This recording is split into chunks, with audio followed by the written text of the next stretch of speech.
Le monde a vécu une semaine dramatique. En mission de surveillance au-dessus de Cuba, les avions U-2 américains photographiaient la construction et l'établissement de rampes de lancement de fusées dont l'existence ne pouvait plus passer pour une mesure défensive. Or, Cuba n'étant qu'à 200 km, les côtes américaines jusqu'à New York étaient tenues sous le feu des fusées à courte portée, tandis que les engins à moyenne portée menaçaient les 2/3 des territoires des États-Unis. Ces photographies allaient déclencher l'alerte. Dans un discours imprévu, le président Kennedy dénonçait le péril. Ces bases, disait-il, ne peuvent avoir d'autre raison que de fournir une force de frappe nucléaire dirigée contre nous.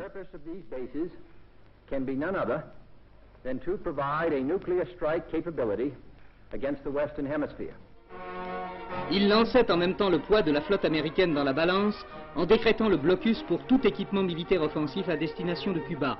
Or, à ce même moment, 25 cargos soviétiques étaient déjà en route. Qu'allait-il sortir de la rencontre? Les cargos accepteraient-ils le contrôle? Tenteraient-ils de forcer le passage? Les heures commencèrent à se faire lourdes. Sur la côte américaine, les radars étaient déjà en état d'alerte. On suivait dans les caves des états-majors la marche des cargos dont certains, disait-on, étaient porteurs de fusées à charge nucléaire. Or, les consignes étaient strictes. Si les cargos tentaient de se soustraire au contrôle et prétendaient continuer leur chemin, l'ordre était de tirer.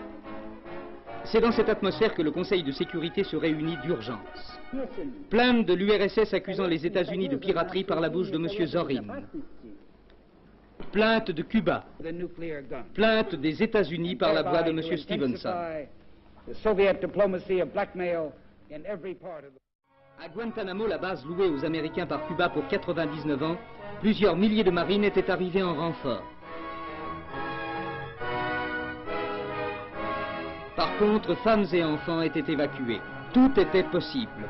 Et puis, le miracle de la sagesse et de la fermeté eut raison de la fatalité des dangers en chaîne. Khrouchtchev détourna ses cargos et annonça la destruction des rampes.